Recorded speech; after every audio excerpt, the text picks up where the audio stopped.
Bueno, pues muy buenas tardes a todos. Muchas gracias por estar ahorita presentes en este inicio de este congreso en línea de nombre Identidad e Ideología, que está dirigido a estos puntos de coincidencia y el diálogo en general entre la filosofía mexicana y japonesa. Em, eh, Vamos a iniciar con esta primera conferencia de parte del doctor John Krummel, a quien voy a presentar en un momento. Um, Greetings, everyone. Thank you for being here today. We're having this keynote speech to open the conference Identity and Ideology, which is about the points in common between Mexican and Japanese philosophy, and also the intention is to try to start an open dialogue from these traditions.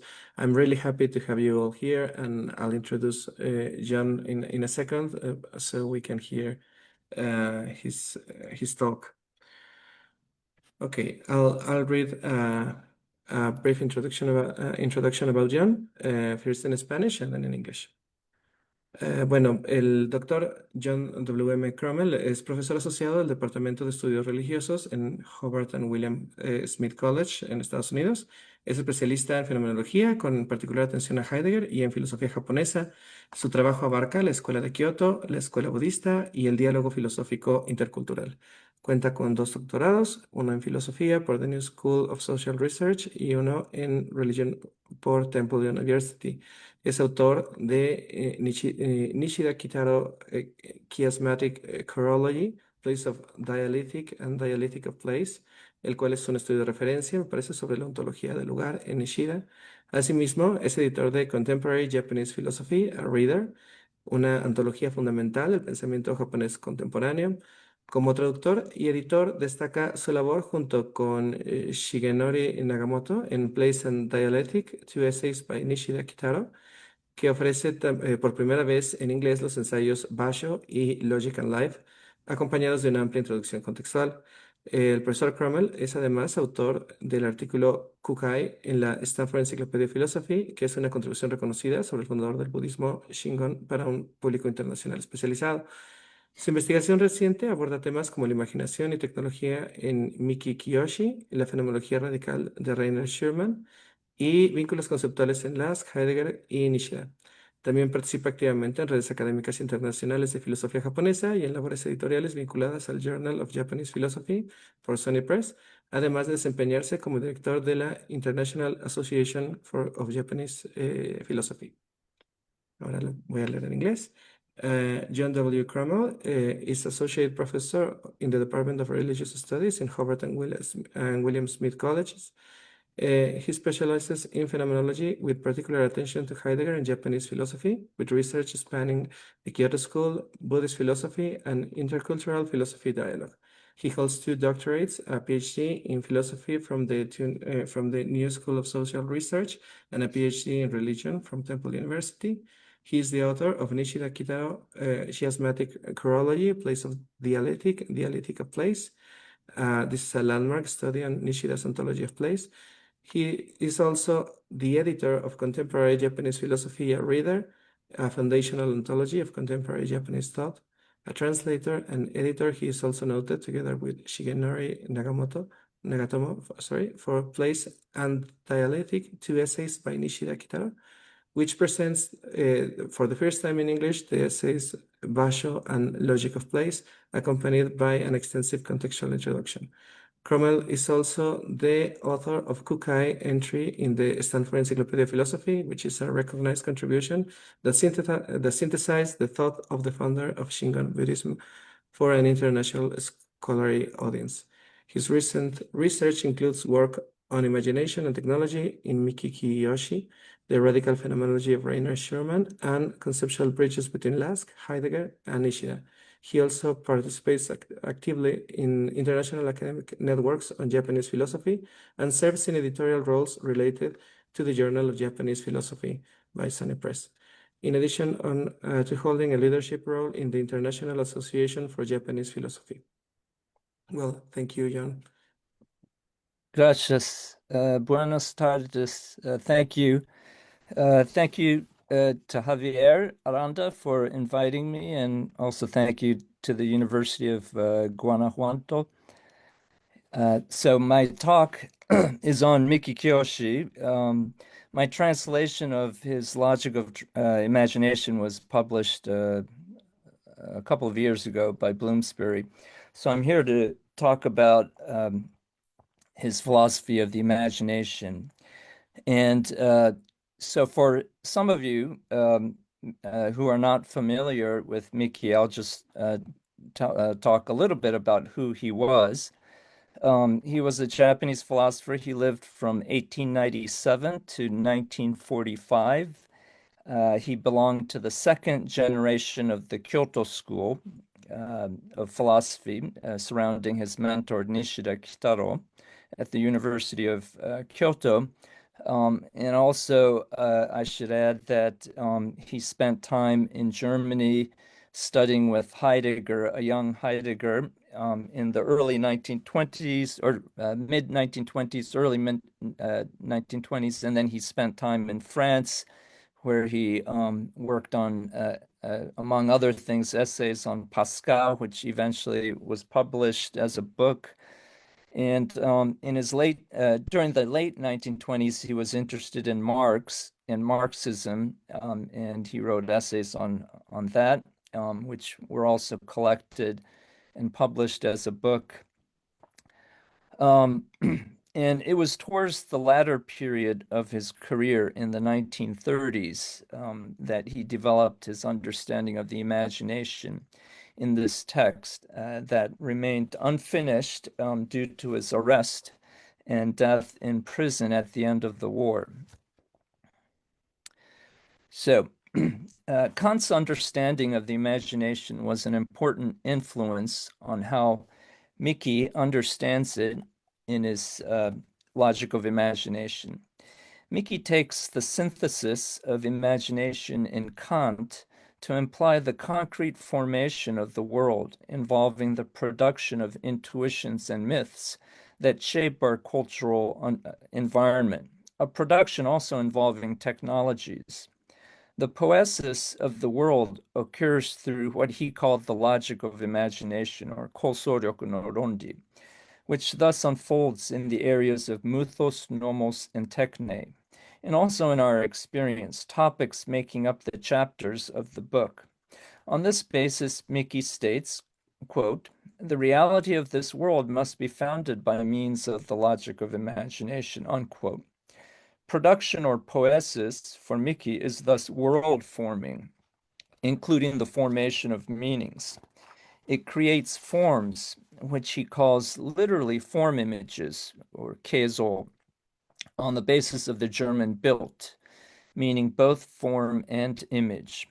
Imagination, as such, in German Einbildung, is literally the faculty of formation.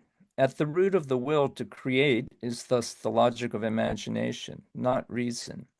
It operates in the unfoldings of the world's history, and without any ultimate a priori idea of reason guiding it.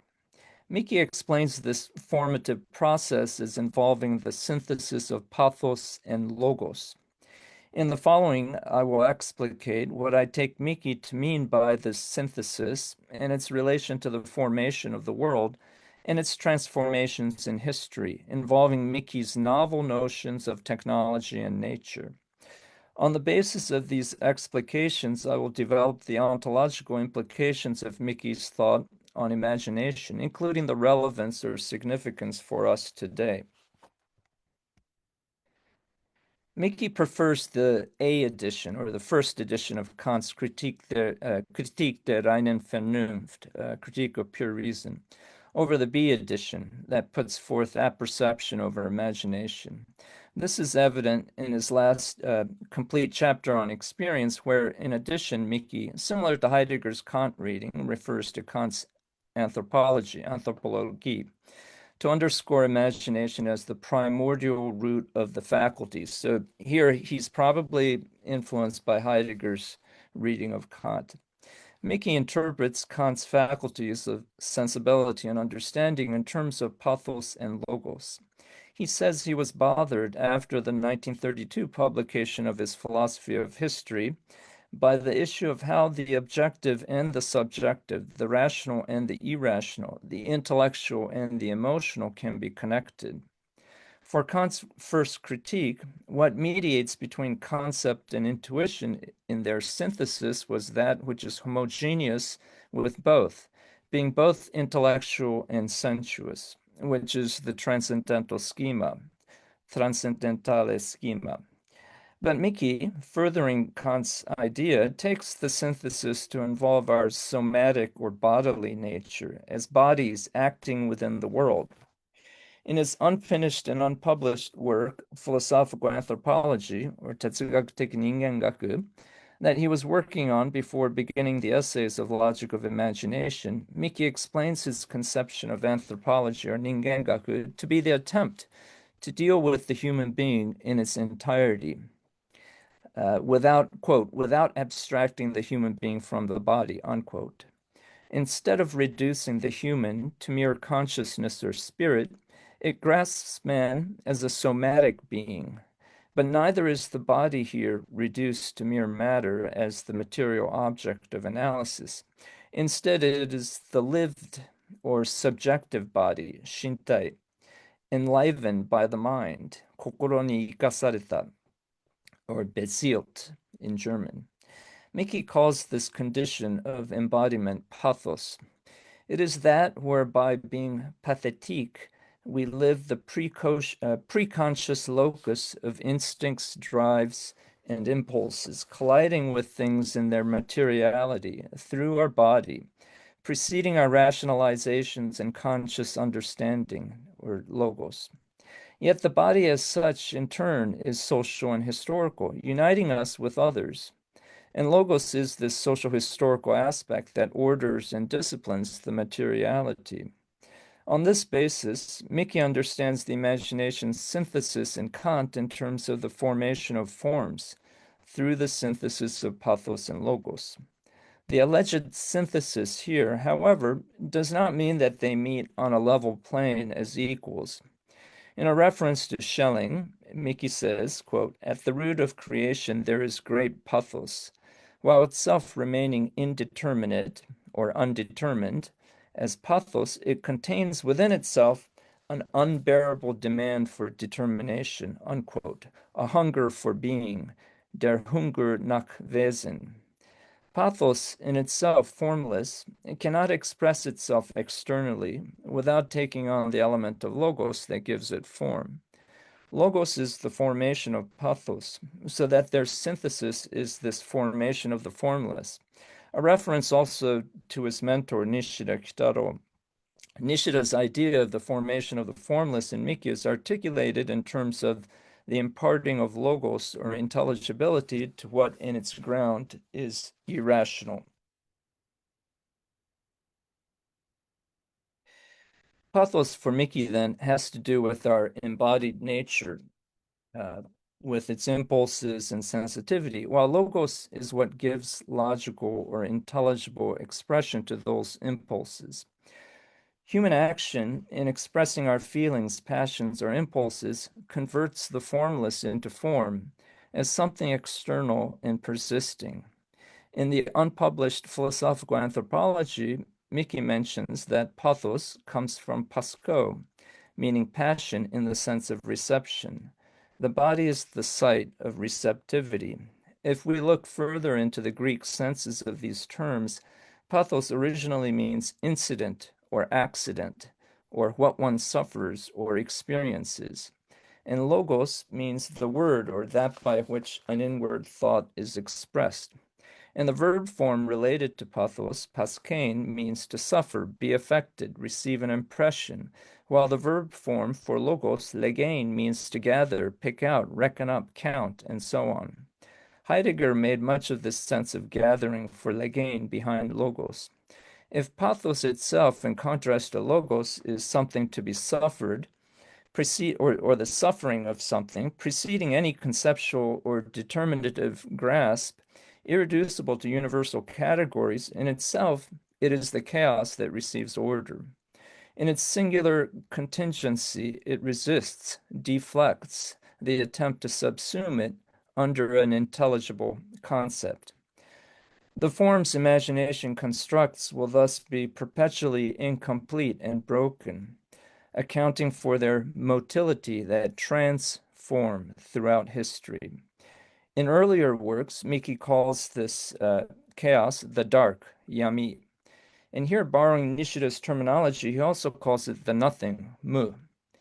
Miki says pathos is to be struck by that nothingness, to be determined or defined by it. Since nothingness as indeterminacy is what allows for novelty and unpredictability, it is this element that makes history dynamic, permitting change. Logos alone would be static. Yet pathos that renders logos loose alone would fail to create any meaningful coherence within history. I think it is in this sense that for Miki, the root of creation is this pathos in the depths of human beings and history, as an indetermination demanding determination. Pathos is our experiencing or suffering of an irreducibly singular event or manifold of events which logos then, in its verbal sense, gathers or rakes together what had thus been received or suffered to give it form. In this way, we can understand the unification of pathos and logos to in fact mean the determination of the indeterminate, or what in Nishida's terms would be the formation of the formless. Borrowing Nishida's language, Miki states in his introduction that at the root of form is a form beyond form, katachi o koeta katachi, the formless form, katachi naki katachi. Imagination in synthesizing pathos and logos, then, is at the point where such opposites are unified, but where their diremption or separation also arises or is articulated through this formation. And on the basis of the dynamism of this formation, rendered possible by its ungrounding formlessness, that's un/grounding formlessness, quote, the logic of imagination is the logic of history, unquote. Its logic of form is an eidology, or keisogaku, or morphology, keitaigaku, unfolding in history as the logic of form images. It is the logic of creation itself, the logic of historical creation, rekshiteki sozo no rondi. The formative dynamism in this logic of action involves our concrete embodied action in the world and interactivity with the environment, whereby poesis is a praxis. Miki goes on to explain this activity as production, seisaku, which is technological. We transcend the limitations, conditions, or contingencies that the environment provides in an attempt to adapt to it and in turn to adapt it to our needs by altering it, transforming it to form a new one. And this occurs through technological productive action, encompassing not just industrial technology, but also social, conceptual, and psychological techniques to mediate our subjectivity with the environment, transforming nature into culture, giving birth to our world. As human beings act and create things, making history, the logic of imagination as the logic of historical creation thus involves our inactive embodiment, together with techniques and technologies that prosthetically extend our embodiment into our surroundings. In this way, the logic, distinct from merely abstract formal logic, participates in the unfolding of the world, comprising of its various forms. Social, economic, and political institutions, as well as our moral or religious actions and behavior, are all such forms, making up our cultural environment. Together, they shape the reality of the social world in which we live. The world of culture is an artifice, albeit intersubjective, created by imagination, possessing neither necessity nor secure ground in the realm of nature, and yet it possesses reality, despite being fiction. What imagination gives birth to is not imaginary in the sense of fanciful fictions, but the very reality of the world. quote, "The reality of this world must be founded by means of the logic of imagination," he says, unquote. Myth, covered in the first chapter, and institution, covered in the second chapter of Logic of Imagination, are examples of this formation. This aspect of the imagination's constitution of form, whereby the fictional is real, is reminiscent of what Henri Bergson, in Two Sources of Morality and Religion, calls that form of imagination which is the myth-making function, or fonction fabulatrice, responsible for the pattern of religion, and where he traces both instinct and intelligence to a vital impetus at the root of imagination. These ideas take us beyond Kant's epistemological perspective, as well as beyond Heidegger's temporal centrist reduction of imagination in his Kant reading. Especially in the first two chapters on myth and institution, the references are not so much to Kant or Heidegger's reading of Kant, both more prominent in the final chapter of Experience, as they are to other thinkers like Bergson, Lévi-Brühl, and Tarde. And yet, even here, the relationship to the Kantian notion cannot be denied. Just as later, Ernst Cassirer, for example, recognized the importance of, actually, I shouldn't say later, more contemporaneously, Ernst Cassirer also recognized the importance of myth in his development of Kantian imagination. Myth, Xinhua. The theme of the first chapter is part of this reality constructed by the imagination. Overlapping with Cassirer's view of myth, imagination for Miki is the site of the fundamental poesis necessary for the establishment of both myth and institution. Salius Genusis, referring also to both Max Scheler and Paul Ricoeur, has explicated the productive imagination in this regard as, quote, "the capacity of experience to augment and transfigure the surrounding world," unquote. Myth, along with institution and technology, are one of the three domains and media through which this occurs. Through these three media, the imagination shapes how we understand, organize, and transform the world. Myth is not only something belonging to pre-modern societies. Miki cites the revolutionary syndicalist Jorge Sorel that through myth, people create the future and shape history. He also refers to both Lévi-Brühl and Sorel, but while for Lévi-Brühl, myth has to do with the historical past, myth for Sorel is involved in the creation of the future. It has, quote, the nature of historical creation, unquote. It shapes our experience of the world in the present through the production of collective representations, symbols, and forms. Miki tells us that myths are originally rooted in the sense of participation or symbiosis between the individual person and the social group to which he or she belongs, and between the social group and its environment. But when that participation loses its immediacy to no longer be felt or lived, myths become abundant to reassure one of that sense of participation or symbiosis.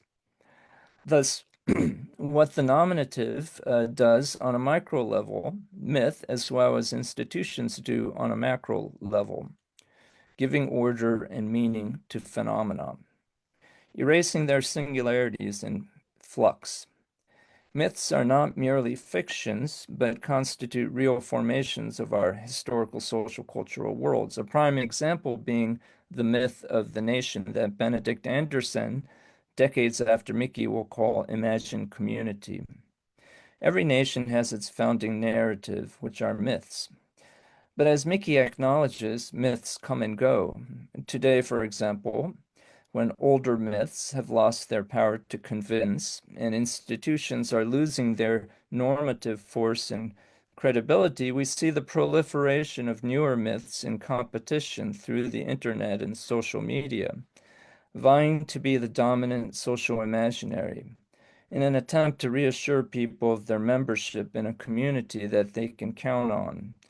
We see myths, for better or worse, operating today all around us, whether it's democracy or communism or ethno-nationalism, e.g., Xi's Han China, Trump's America to be made great, Putin's Eurasian or Eastern Orthodox Russia, ISIS and the reestablishment of the caliphate, the chosen people in their homeland, the war against terrorism, wokeism, the dark web, and so on.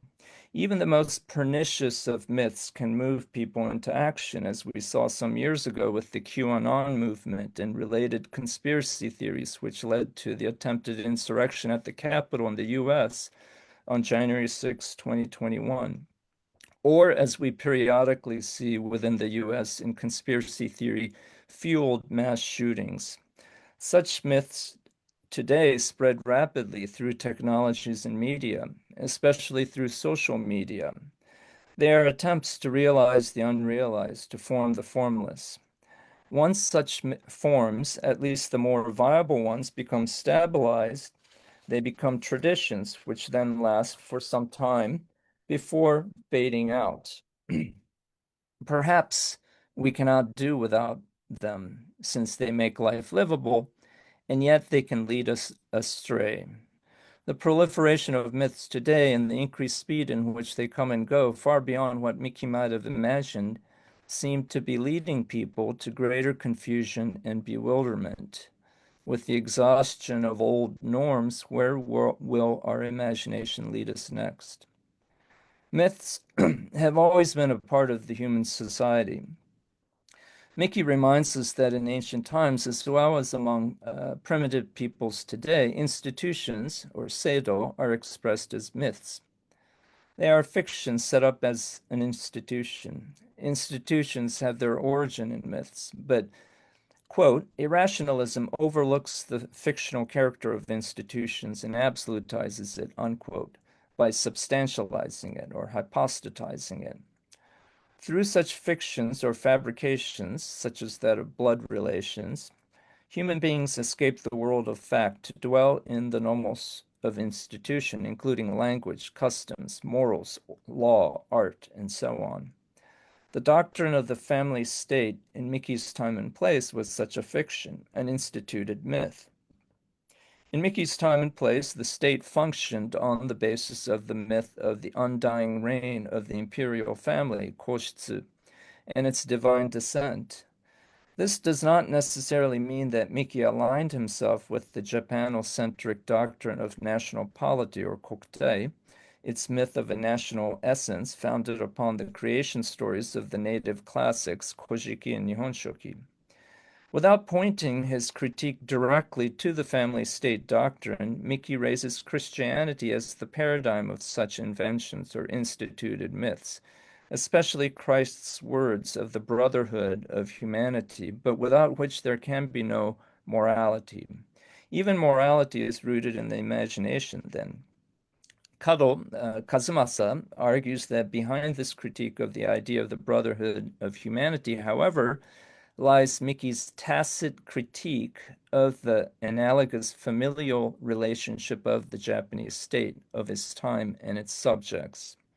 Kado's argument is convincing, especially when we remember that faith and loyalty to the emperor or the imperial family was incorporated into the Meiji Constitution during the period of the founding of the Meiji state, precisely with the role of Christianity in modern European states in mind, and how Hozumi Yatsuka's theory of national polity was triggered in part by discussions about the Christian church and theology and their role in modern Europe.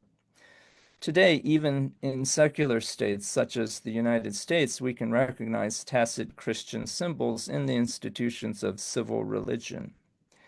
Miki's implicit critique certainly targets the state doctrine of national polity or kokutai as a whole. The criticism could not be explicit since it was a period of rampant intellectual purging for the sake of state ideology. But in the following, Miki openly criticizes the literal reading of the notion of ancestor in these myths. Quote, the reality of myth and the reality of the actual are essentially distinct. For example, while the word ancestor, whether used to express mythical beings or used to express the ancestors of current generations, is used often indiscriminately, the ancestors spoken of in myth are clearly distinct, and no historical rope ties them to generations preceding the present generation. They exist outside of time, belong to a time before time from where they created, in quotation marks, and engendered, in quotation marks, those existing today, unquote. Cuddle takes this to be a criticism of the hypostatization of myth. On the basis of the anthropology or ethnology of Malinowski, Preuss, and others, Miki asserts that to the extent that myth exists outside of time, it has no connection to actual historical genealogy. This statement is in contradistinction to the doctrine of national polity that takes the creation and historical myths of Kojiki and Nihonshoki as literal stories that legitimize the emperor's rule, as stemming from the line of imperial governance traceable to divine creation. In that sense, Miki's approach to the state-sanctioned myth is oriented towards its demystification or demythologization, albeit for the most part subtle, but which is also directed at a reinstitutionalization, namely the transformation of institutions, concretizing what Nishida called the formation of the formless in terms of a transformation of forms. Myth in this regard is constructive, but can also be deconstructive to facilitate the ongoing transformation. This shift Miki calls for is one from an institutional society to a creative society. Quote, institutions are created by individual persons who as subjects can make society into an object. But the society thus made into an object is what ought to be called an institutional society, seidoteki shakai. And such an institutional society must be distinguished from a creative society, souzoteki shakai, where individual persons are created as it thoroughly envelops them who are subjects. The creative society indeed is the truly transcendental subject. An inventive individual person is inventive only by being one with that creative society, unquote. This anticipates, to some extent, but with certain differences, the distinction Cornelius Castoriadis will make a few decades later between the instituted and the instituting society, or between a heteronymous society and an autonomous one. Yet for Miki, in distinction from Castoriadis, true creation is the world's, or ultimately the formless's, self-creation, in which human beings partake. Human action is, quote, to transform things and to make new forms. Forms as made things are historical and change historically, unquote. Such transformations in the construction, deconstruction, and reconstruction of forms is therefore the catalyst of history. And myths can make transformation happen too. Miki refers to Sorel, who had as we said earlier, who had a revolutionary conception of myth. Sorel saw myth as a tool in the transition from theory to practice that would concretize or realize the Marxian doctrine of the historical necessity of the collapse of capitalist society.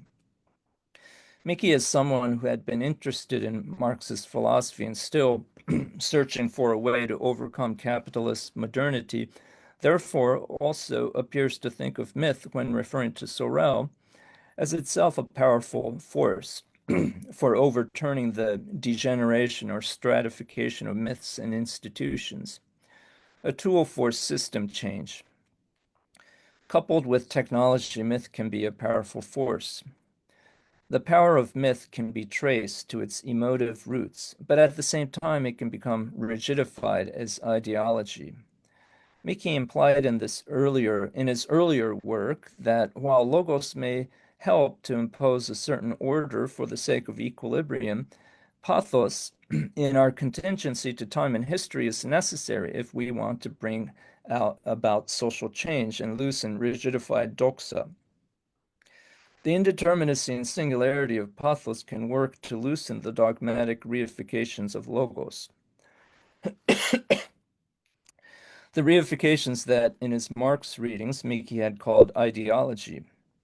In this, Miki may be calling for a return to what he used to call in his Marx studies fundamental experience, or kisokeiken, and what he now calls pathos.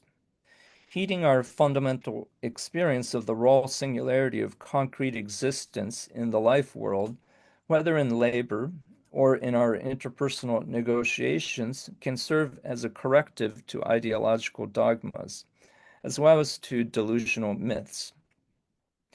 Logos gives form to pathos, to give it intelligibility and order its chaos. And yet pathos must remain latent as a corrective to the sedimentation of logos and its hubris. To that extent, logos must be infected by pathos in its own essence to remain, in a sense, pathetic. In quotation marks, pathetic. Our being in the world is thus agono, that's referring to agon, in this tension between logos and pathos, in which we need to negotiate in the creation of a better world. Even in our attempts to order, to develop, and improve the world, we must not forget the concrete singularity of our experience in its contingency. That is, pathos remains to remind us of the provisionality of logos. So myth, as a revolutionary tool, would have to retain that element of pathos along with the logos.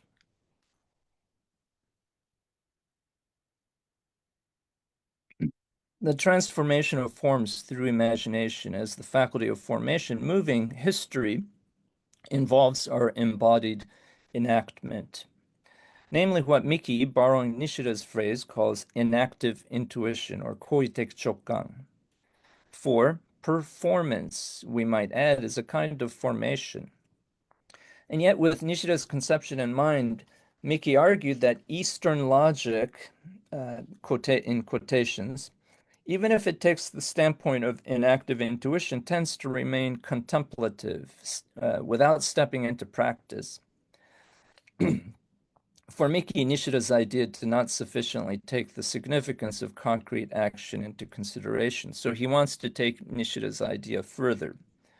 Quote, "It is important to understand action not abstractly as volition, as in previous subjectivist idealism, but as the making of things. All action in the broad sense possesses the meaning of making things, namely the meaning of production. The logic of imagination is the logic of such production," unquote. The logic of imagination, then, is a logic of actuality in the site of action, where we somatically engage with the world, hence a logic of action. The transformation of forms must begin from that starting point of embodiment, inactive intuition, more originary than consciousness. As an embodied activity, it is not merely passive, but is active. In his reading of Kant, Heidegger took the transcendental imagination that synthesizes sensibility in its passive and receptive function on the one hand, and understanding in its active and determinative function on the other hand to be their originary common root. Miki takes this further to suggest that the originary root that Kant hinted at is inactive intuition as the very process of imagination.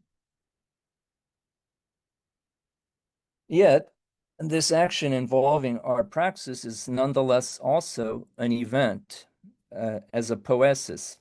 It is an autopoesis, neither merely subjective nor merely objective, neither merely passive nor merely active.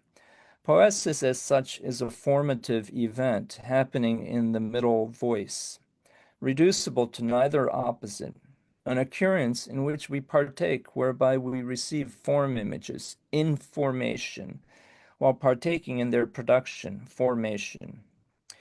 In his essay, Anthropology and the Philosophy of History, Miki therefore says, quote, "Action has the meaning of fate, event. It is for this reason that we speak of actions in history as not simply praxis, but as poesis, unquote. And likewise, in his unpublished proofs for philosophical anthropology, Miki says, quote, action has the meaning not merely of praxis, but of poesis, because action, in addition to being action, also has the sense of event.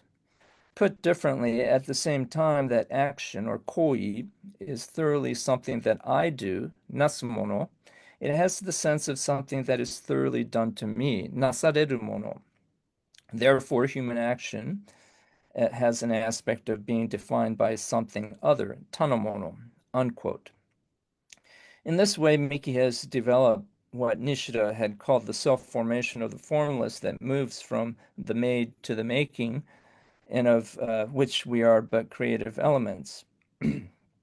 In partaking in the shaping of our world, we are neither utterly free nor utterly determined, acting but always with an element of contingency and unpredictability. This is also reminiscent of what Heidegger says in the 1930s about imagination, in a work that remained unpublished in Miki's time, and with which Miki, who had only spent time with Heidegger in the 1920s, would not have been familiar. Quote, the domain of imagination, Bereich der Einbildung. By this term, we understand not only a faculty of the soul and not only something transcendental, but rather event, or enoning, Ereignis itself, wherein all transfiguration reverberates, unquote. Historical actions are not only our praxis, but are the world's event of poesis, the historical auto-poesis of the real itself. If action in taking part in history is poietic, involving an undeterminable, undefinable, or unpredictable pathic element, Miki's alleged humanism will have to be reevaluated. Uh, you know, I should mention Miki uh, used to describe himself as a humanist, especially when he was working on Pascal's philosophy in his early writings. So here I'm suggesting that Miki's alleged humanism from his earlier period will have to be reevaluated. Human action, including technological action, is a part of the historical world's auto formation. Even when I act as a free being, the action is something that happens to me as fate or destiny. Odagiri Takushi puts this well when he says that action in both something we freely do and at the same time something that naturally happens. Action is both something we freely do and at the same time something that naturally happens. Poesis, moreover, must also involve techne, that is, the formation would have to be technological. This is especially conspicuous today when the network of information communications, including the World Wide Web, has been shaping our world over the past few decades. And now artificial intelligence is being primed to reshape our interactions with that world for the following decades. The technological embodiment of imagination and its formation of forms has spread and is spreading beyond what Miki could have imagined in his time.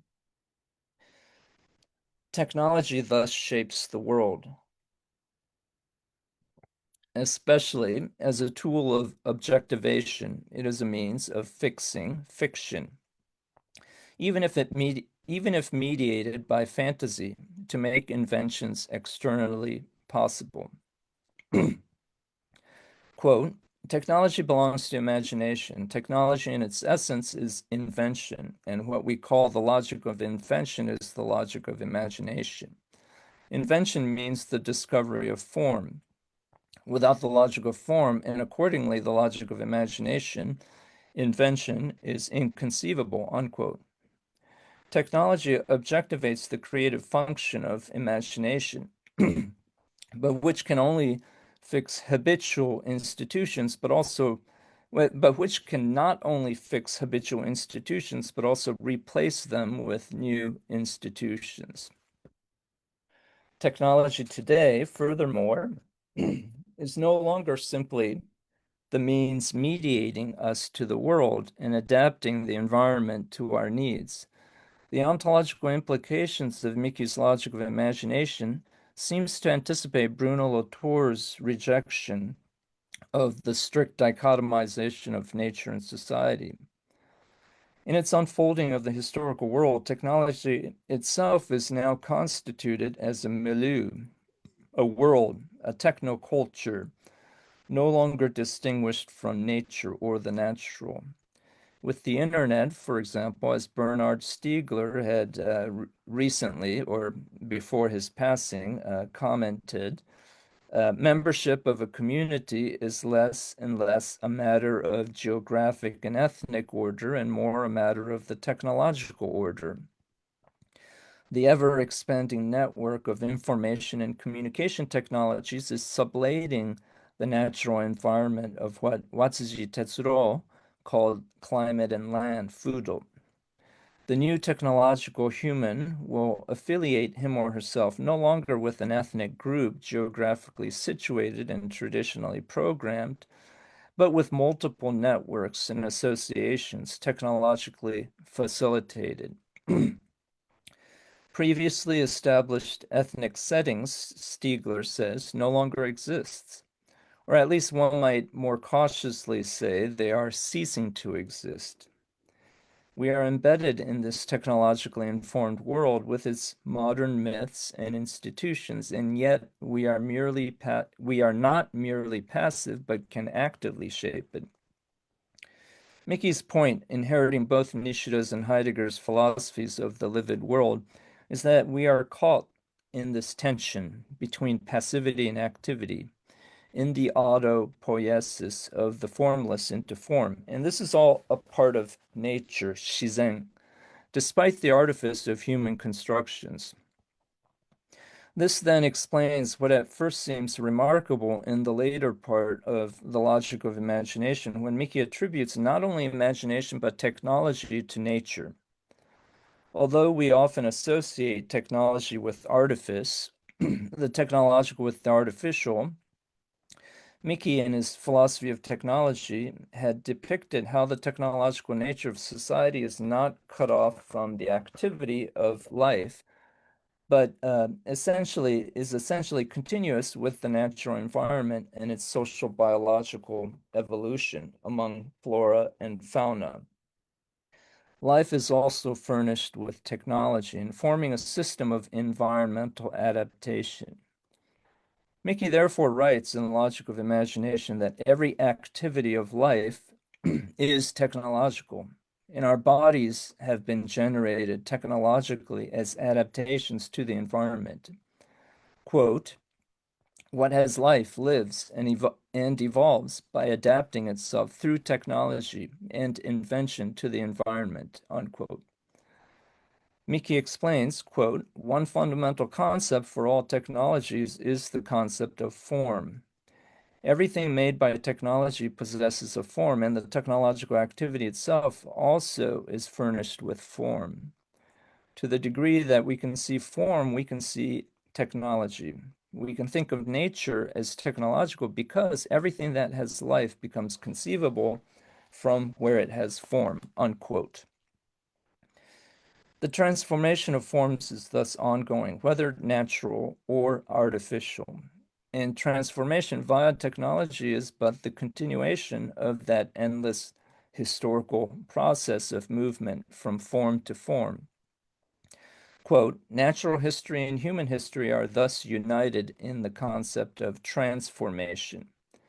We consider technology as being at its root, unquote. And also, quote, if human technology is a continuation of the technology of nature, human history and natural history, in contrast to its abstract distinction in the modern humanistic way of thinking, must be grasped in its unity, unquote. If we attend to the etymological meaning of the sinographs making up the Japanese word for nature, shizen, it has the sense of auto-spontaneity, reality in its natural spontaneity. Nature then can no longer be merely a human property, nor even simply material to be consumed by humanity. And it's also from this perspective, as Miki throughout Logic of Imagination invokes, Nishida's self-formation of the formless through the historical world, that the imagination's synthesis of logos and pathos as the gathering of the manifold that we suffer in receiving and forming is indeed the self-ordering of chaos, the auto-formation of the formless. In Nishida's vocabulary, the nothing determining itself as beings, or what Nishida called determination, what without determiner. Gente surumono naki gente. But we can also look at the etymology of the English nature, or in Spanish, naturaleza. The term comes from the Latin natura, which in turn is the noun stemming from the verb nasci, to be born, which, however, in Latin is in the middle voice. The event of poiesis, to which imagination belongs, then, is this self-formative spontaneity of nature. While acting, we are influenced and reshaped by nature in this sense. And this also means that natura, or shizen, envelops technology is natural, leading us, as stated above, to a revaluation of Miki's humanism.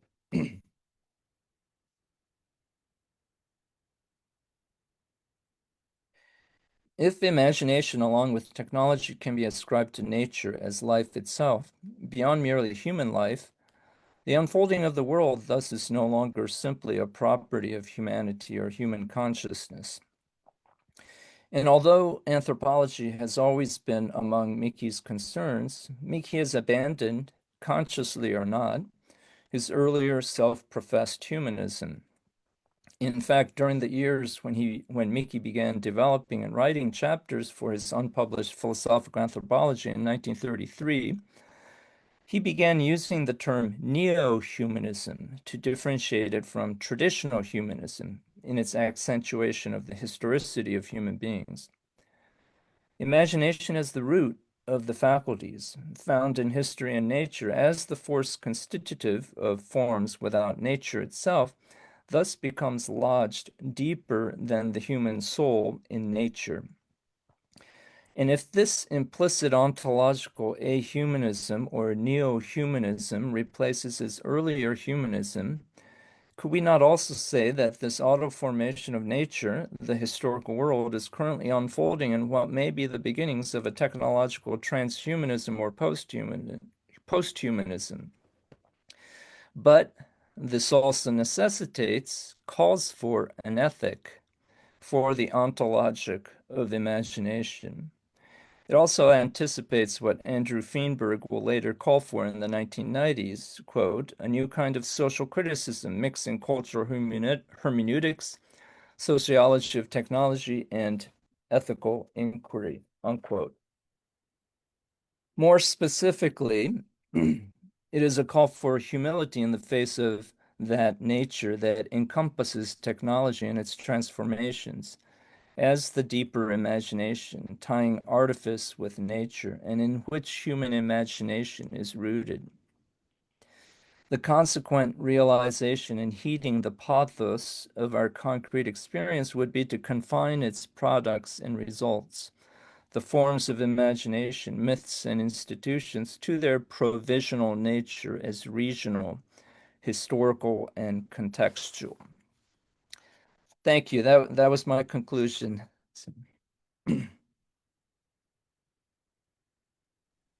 Thank you, Jan, for this great presentation. It was a really nice talk. Well, we'll have some time for questions. So, okay, I see Dennis. Hey, Dennis. No, it's your turn. Hey, hello. Yes. Hey, John. How Hi, are you Dennis. doing? Good. How are you? I have great. I have 5 questions, but I think I should probably just do one for now. Okay. I'm going to ask a Fernando Wirtz type of question, and actually get this question a lot from my students when I teach Miki. Why did Miki move towards the theorization of the category of myth away from ideology, which I think in the earlier writings, he talks about ideologies, particularly his Marxist writings, right? Yes. It's a secondary logos. And then he stops using ideology altogether after his Marxist period. And he slowly moves into the philosophy of history, where he just really talks about dialectics. And then he gets into, philosophical anthropology. And that's Right. when he turns to talking about pathos and logos. But then he starts, and so that's where he returns to logos again. And then in the logic of imagination, he thinks of logos, a part of what he thinks of logos is myth. So why do you think he made that transition? Like what did that provide for him theoretically? Yeah, that's a good question, and I don't know exactly, how I'm not sure if I can provide you with a good reason other than that, there is a continuity throughout these different stages, Right. and he's using different vocabulary to express the same kind of idea. There's the dialectic, right? So first there was the fundamental experience and logos dialectic. Logos is divided into anthropology and ideology. And then in his writings on history, he gives a similar sort of dialectic in between the different ways of understanding history as an occurrence, an event that one's taking part in, and then how one thinks of it, and then that becomes uh, solidified in a kind of an academic understanding of history. And then, and now in his writings on the imagination, he talks about pathos and logos, and but he does sometimes mention ideology too in his later writings. It's just Yeah. that he's using I think because he wanted to talk about the imagination, and probably it's I think he became interested in the imagination because he was thinking of what Heidegger was pursuing when he was studying with Heidegger in the 1920s. Even though this is before he was there with Heidegger before the publication of Heidegger's work on Kant, but probably Heidegger was talking about it in his lectures and discussing it with his students, and Miki was there in the seminars. So probably I think Miki wanted to talk about the imagination, but then he also developed his own uh, interpretation that diverged away from Heidegger, and there he brought in the terminology of pathos and logos. Um, yeah, and it's also sometimes he did mention pathos and logos in his earlier writings too. So there is a kind of an overlap, I think. Um, yeah, maybe. Also after the Communist Party was banned, and then Miki was arrested because of his association with the communists. And after that, he denied that he's a communist. So it's possible that maybe he didn't want to use the terminology, Marxist terminology, as much, even though that's not to say that he changed his mind. He still was interested in critiquing capitalism and overcoming capitalism. So he still had the same ideals, but I think perhaps he was trying to get away from overtly Marxist ideology. Also I should mention that he was criticized by the Marxists themselves in his use of ideology, because he even when he was interested in Marx and Marxism and writing on Marx, he had his own interpretation of Marx that the more orthodox Marxists disagreed with, and Miki was saying that communism itself, or historical materialism itself, is a kind of ideology, and he was Yeah. critiquing it because he was, his position was supposed to transcend the distinction between historical materialism and idealism. So, uh, so that could be a reason, he was trying to get away from Marxist terminology, and he was thinking about Heidegger's conception of imagination and his Kant reading, and trying to develop a new way of talking about the imagination. That's the best that I can say, Well, there seems to but be it's some a good question, though. yeah, it seems to be some overlap in kind of the functions of myth and ideology because the way I understand he theorizes ideology in his Marxist writings, it's not treated as a false consciousness. It's treated as more of a theoretical discourse that can control and dominate foundational experience, Kisoke can, but also can Okay. guide it towards a revolutionary activity. Yeah, so And there's right. yeah, Uh-huh. and, Yeah, and so myth also yeah, has that kind of function too. yes. It's not necessarily negative. It's both negative and positive, Right, depending right, right, on what you do with it. So right. yeah. And same with what he says about logos later, and same with myth and institution. Um uh, they can be good or bad. Yeah, you're right about that. Yeah, I Thank you. don't know. I'm not sure if that's a good answer to your Well, question. it's a good research question for anyone who's interested because I've been Yeah, curious for a while and I can't make sense of it.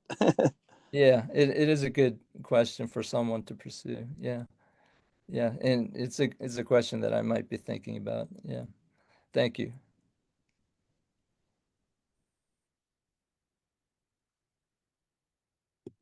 Bueno, tenemos más espacio para preguntas. There's still more time to have some questions.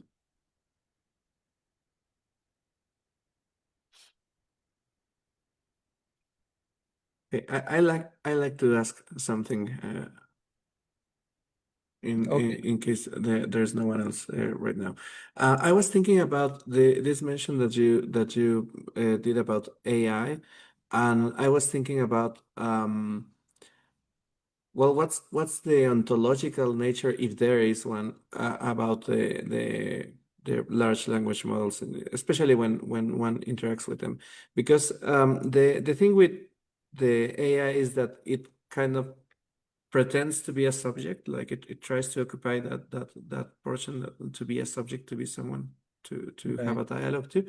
But also there's this debate about whether it's consciousness or whether it's conscious or not. And I think that the one way to approach this question is precisely if there's an ontological construction of subject in the interaction with the large language model. Like, is the language model constructing a subject? And I think that this approach that you are presenting here through imagination is really interesting, because it could explain how sometimes it creates or presents itself as creating an image of being a subject without actually being one, like something ephemeral, right? Something that it just briefly appears and then it gets erased.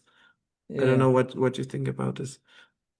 Yeah, that's also another very good question, that I'm not sure if I can provide you with a good answer. I haven't really studied AI technology enough to be a specialist on the subject, but I was really associating it with what Miki was talking about because of the ambiguity in technology, and the distinction between technology and human being, the relationship between technology, human beings, and nature. In Miki's work, the distinction seems to kind of be erased, or there's the distinction is not so clear in Miki, when he talks about the imagination or technology as belonging to nature.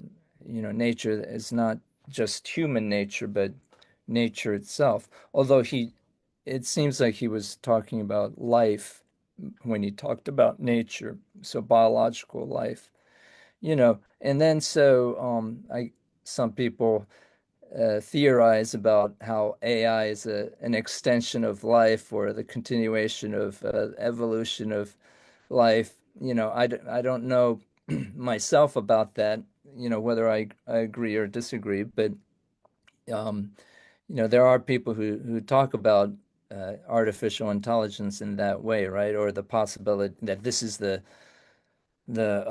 continuation of the biological evolution, that the next step in evolution is first human beings. That's why I mentioned transhumanism, human beings through their interaction with technology and become and cybernetics and whatnot, and then maybe then there's the total disappearance of any kind of natural biological life, where it's just machines continuing what supposedly what is life. But then that leads to the whole question of what exactly is life. Is it life, and are these machines conscious or not? That's an interesting question. It cannot be answered simply. There's no simple answer to that. But what I was noticing in Miki was that there is, one could take Miki's ideas and sort of apply it to what's going on now, and to think about, what's all these recent developments in technology and AI and internet, computer stuff. So these are questions to explore, continue thinking about, I think. Yeah. But so I don't have a clear answer to your question. Yeah, no, it was more like a reflection about this. Right, I wanted to know your opinion. Okay, well, Dennis, you can take another question if you want. I'm probably gonna end up asking all of my questions. Oh, well, that's fine. Don't worry. So this is another kind of hermeneutical question for you, John, and this is a question I also struggle with reading Miki, because he doesn't talk a lot. I mean, he mentions the nothing, mu, quite a bit, but not to the extent that Nishida does, and he doesn't talk about it in the same way that Nishida Right. does, especially like in terms of like muna basho. And so, Mhm. how is it different? How is it similar, and how is it different than Nishida's approach to or theory or category of mu? Yeah. Yeah, I think, he got as you were sort of implying, he obviously got the term from Nishida, studying with Nishida. Um, I yeah, well, he he talks about the formation of the formless and ongoing formation, which is similar to Nishida's idea of from the made to the making. And Nishida also mentioned the formation of the formless, especially in this book on the imagination. The whole movement of history is an ongoing transformation of forms, which involves the imagination. And there is a tacit agreement with Nishida, I think. I think for both, what allows history to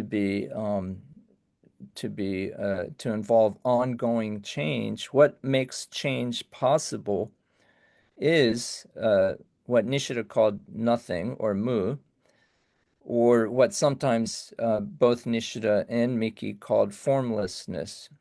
It's this formlessness that allows for form to change from one form into another. Because if it's just form, then there'd be no change. So the form, there is this element of formlessness that makes forms fluid. So no form is completely formed. Every form involves an element of formlessness, in spite of its apparent form. Under that apparent form, there is this formlessness that makes it contingent, and then it allows for it to transform. So that's what makes history possible. And I think there is a kind of a tacit agreement between the two, between Nishida and Miki. I guess the difference and Miki's criticism of Nishida is that uh, Nishida Nishida was he thinks that Nishida, right, where I mentioned his criticism of Nishida's idea of koitek shokan, an active intuition. He thinks that Nishida is still too contemplative and doesn't allow for the human initiative to engage in praxis.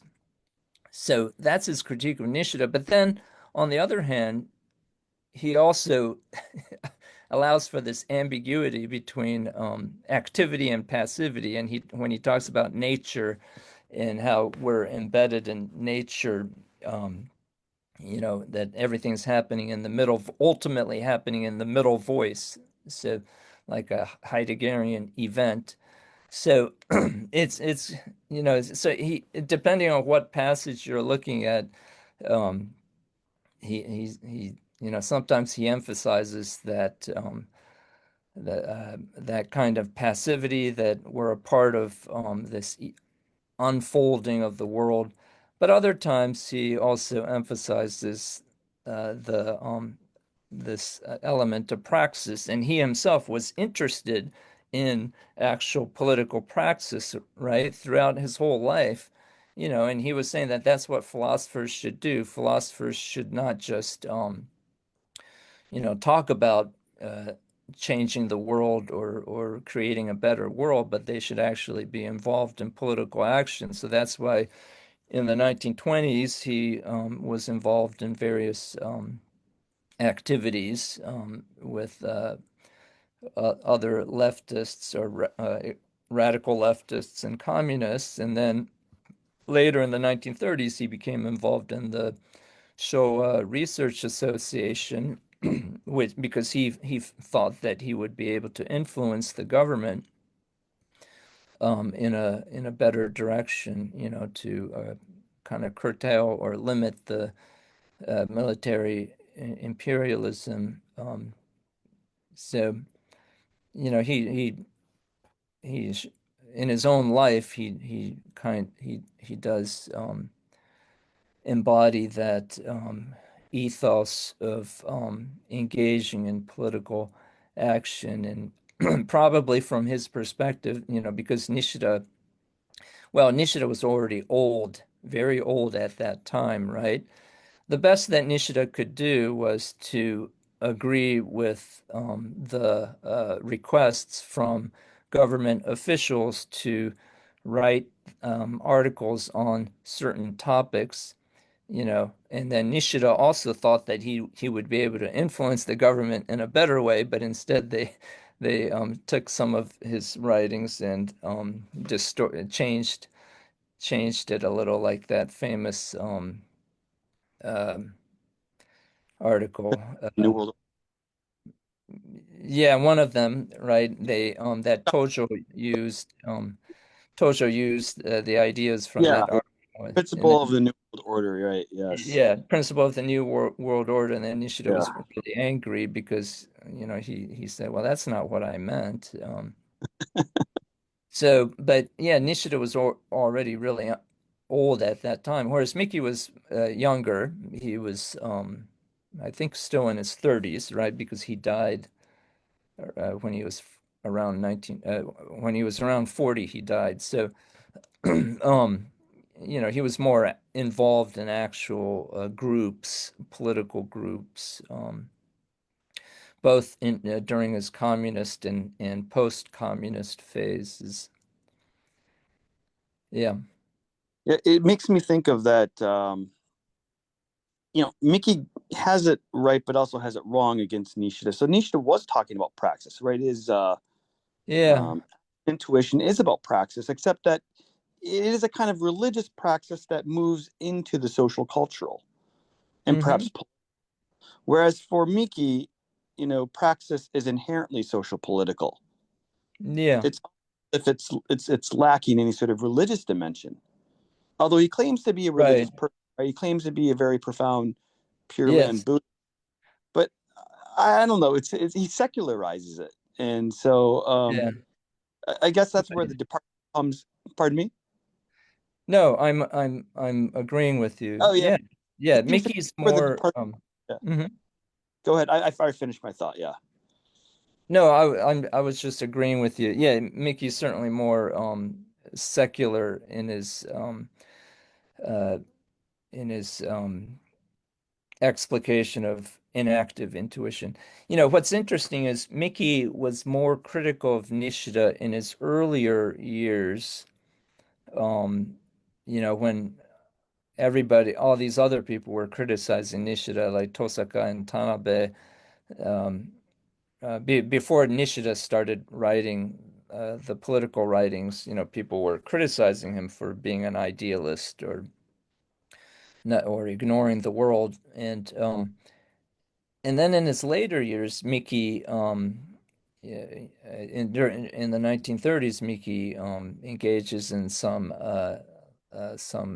published dialogues with Nishida, which were published in Asahi newspaper, I believe, or one of the major newspapers,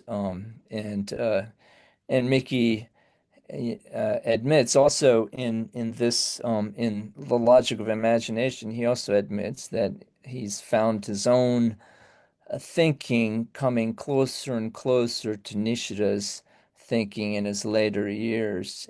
Yeah. He So wrote that that's in the also intro to the interesting. Logic of Imagination. Yeah. Yeah. Thank you for that. No, thank you. Okay, we have time for another question. I don't know if there's someone else who would like to ask a question. Todavía tenemos tiempo para una pregunta más.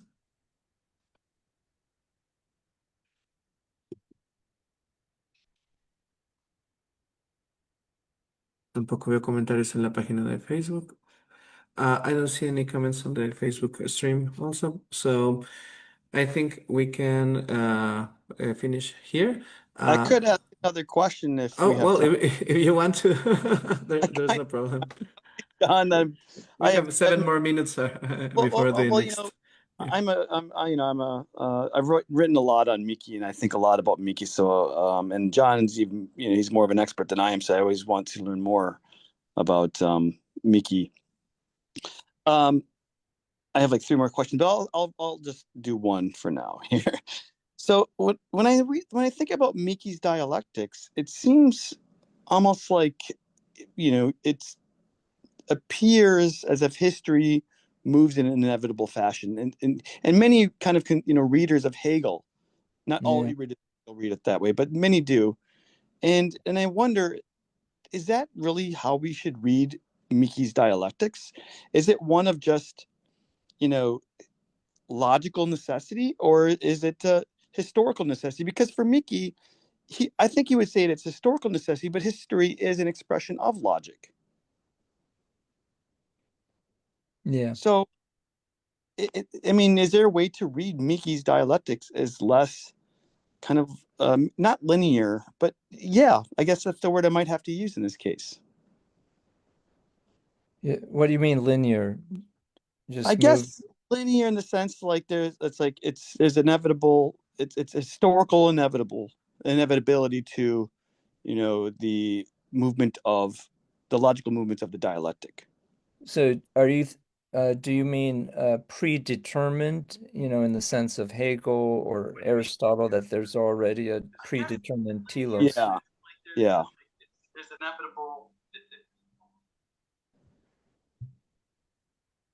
Yeah, Uh, I'm thinking way. was someone else speaking just now, or? I think there was an echo. No, it was an echo from Oh, my mic. okay.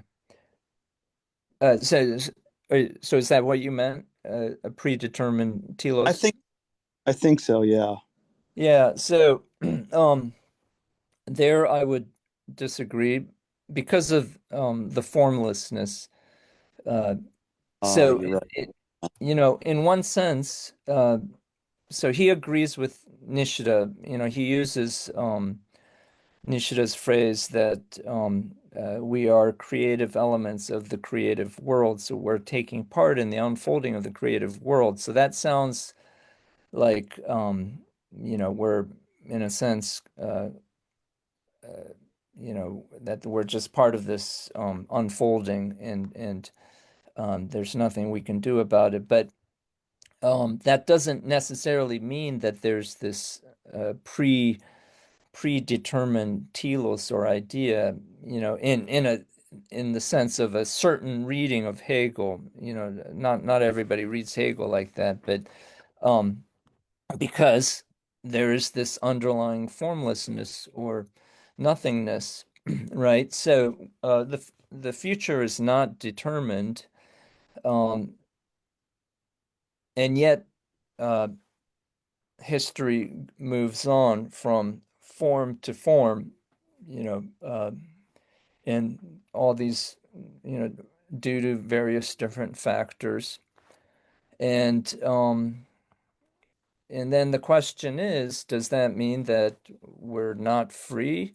Or are we free to try to influence the future, try to influence history? And I think Miki would still, because of his emphasis on the importance of engaging in action or engaging in praxis to for in order in order to attempt to create a better world, like he himself was engaging, and he would still say that we should at least act as if we're free. We should still try to uh, influence history, influence the direction in which it's going. Um, but then, you step back from that engagement, that practical standpoint, and look at it ontologically. He also says that we're elements of the creative world creating itself. But Nishida also said that we're both free and we're determined, because being creative elements of the creative world means that we can create the creative world even as the creative world creates us. So I think Miki actually tacitly agrees with Nishida there. Um, I don't know what other interpreters of Miki would think about that, but that's my sense, because he Sounds like- used.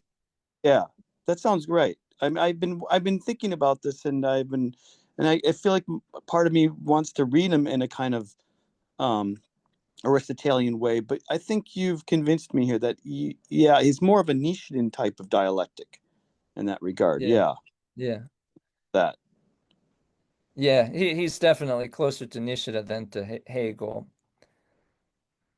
And I think it's because of what you just said, right? That the mu there is extremely important to understand that the dialectical world for Miki, in terms of how things are determined and undetermined, and that prevents this kind of inevitability of the dialectic. Yeah.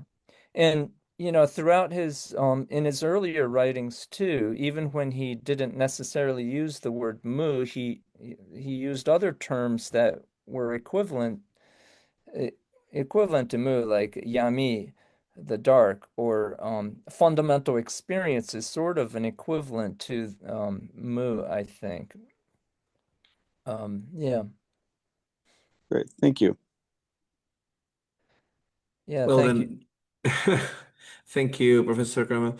I think this was a great session, and I would like to thank all of those who accompany us. And we're having another session panel right now. I think we're going to cut the transmission just for a little bit because we're going to change the host. But the session of the Zoom session will be open, so it's just the transmission for Facebook page. Bueno, pues muchas gracias a todos los que pudieron asistir a esta sesión. Muchas gracias al profesor John Krummel por acompañarnos hoy. Esta fue una sesión extremadamente productiva. Vamos a cortar brevemente la sesión, la transmisión en Facebook, pero seguimos aquí en la sesión de Zoom abierta.